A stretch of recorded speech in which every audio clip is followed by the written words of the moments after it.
नमस्कार। मैं हूं विनोद महला। आप देख रहे हैं द मुद्दा। कुरुक्षेत्र जिला कष्ट निवारण समिति की बैठक में अब हल्का फुल्का विवाद शुरू होने लगा है। यह बैठक अब मुद्दा बनती जा रही है। कांग्रेस के तीनों विधायकों को इस बात पर पूरी तरह से एतराज है कि जिला कष्ट निवारण समिति के चेयरमैन राजेश नागर पूर्व विधायक सुभाष सुधा को अपनी बगल में बिठाते हैं और जो विधायक हैं उनको मान सम्मान नहीं मिलता। उनको मंच पर इधर उधर सीटों पर बैठना पड़ता है और पूर्व विधायक उनको बगल में चेयरमैन बिठा रहे हैं। उनका मान सम्मान ज़्यादा बन रहा है। और कल जिला कष्ट निवारण समिति की एक बैठक हुई थी और इस बैठक के बीच में ही पिहुआ से जो विधायक हैं मनदीप चट्टा, उन्होंने खुलकर एतराज किया कि यहाँ इस बैठक के अंदर मौजूदा विधायकों का कोई मान सम्मान नहीं है। मौजूदा विधायकों की वैल्यू बहुत बुरी है।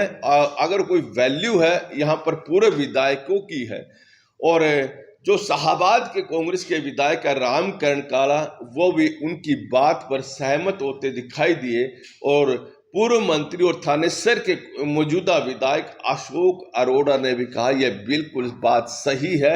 यहाँ हारे हुए विधायकों को मान सम्मान दिया जा रहा है। और जब ये तीनों विधायक इस बात को कह रहे थे तो वहाँ एकदम राजेश नागर के चेहरे से भी हवाइयाँ उड़ने लग गई थी। उनका चेहरा भी देखने लायक था और वो कभी सुभाष सुधा की तरफ देखते तो कभी कांग्रेस विधायक अशोक अरोड़ा की तरफ देखते रहे हैं। खैर, उसके बाद बैठक जारी रही, लेकिन पूर्व मंत्री और थानेसर के विधायक अशोक अरोड़ा ने तो बाहर प्रेस से बातचीत करते हुए खुलकर बोल दिया कि यहाँ इस बैठक के अंदर पूर्व विधायकों का काम क्या है। पूर्व विधायक इस मंच पर मतलब यही है कि चेयरमैन के बगल में बिल्कुल नहीं बैठ सकते। यहाँ जो सीट बनती है वो जनता के प्रतिनिधियों की बनती है, जिनको जनता ने चुनकर भेजा है। लेकिन यहाँ जिला कष्ट निवारण समिति की बैठक में तो उल्टा काम हो रहा है। अगर पूर्व विधायक बैठक में इस तरह बिठाने हैं तो हरियाणा के अंदर बहुत सारे पूर्व विधायक हैं।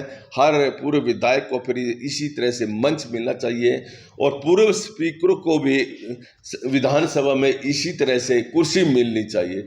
अशोक अरोड़ा ने कहा ये संविधान के खिलाफ है और राजेश नागर जो कर रहे हैं वो बिल्कुल सही नहीं कर रहे हैं। खैर, देखें, पिछली कई मीटिंगों में इस तरह के जो सवाल हैं पहले अंदर ही अंदर कांग्रेस के विधायक उठा रहे थे, लेकिन अब खुलकर उठाना शुरू कर दिया है। तो ऐसे में अब देखें तो जो जिला कष्ट निवारण समिति के चेयरमैन है राजेश नागर है, अब वो भी फंसते नजर आ रहे हैं। फंसते इसलिए कि जो संवैधानिक दृष्टि से देखे तो पूर्व विधायक की वहाँ सीट नहीं बनती। लेकिन राजेश नागर के अच्छे खासे मित्र सुभाष सुधा हैं और उनके बगैर वो कुरुक्षेत्र के अंदर चलते भी नहीं है। जब बैठक में आते हैं तो उनके साथ आते हैं और बैठक से जाते हैं उनके साथ गलबैया करके जाते हैं और लोग ये सब कुछ देखते भी रहते हैं। और यहाँ तक कि कुछ लोगों को तो यहाँ तक कहना है कि बहुत सारे जो डिसीजन हैं वो पूर्व मंत्री सुभाष सुधा उसमें अपनी सलाह भी देते हैं, वो पर्दे के पीछे देते हैं। लेकिन जब बैठक शुरू होती है तो ज़्यादा सुभाष सुधा बोलते भी नहीं है। खैर, अब आने वाले दिनों में जो राजनीति रहेगी जिला कष्ट निवारण समिति की वो बड़ी दिलचस्प रहेगी।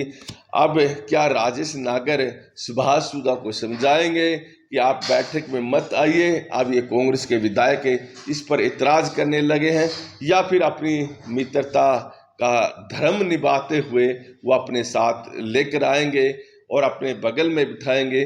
देखिए, अगर राजेश नागर को कोई रोक तो सकता नहीं वहाँ बराबर में बिठाने से, लेकिन कांग्रेस के जो विधायक हैं निश्चित तौर पर इसे मुद्दा बना सकते हैं और आने वाले दिनों में यह मामला प्रदेश में आगे भी बढ़ सकता है। हालांकि राजेश नागर को भी अच्छी तरह से मालूम है कि सुभाष सुधा उनके अच्छे मित्र हैं और मुख्यमंत्री नायब सिंह सैनी के भी बड़े क्लोज मित्र सुभाष सूदा हैं। ऐसे में राजेश नागर क्या सुभाष सूदा को इग्नोर कर पाएंगे या नहीं कर पाएंगे, ये देखने वाली बात रहेगी।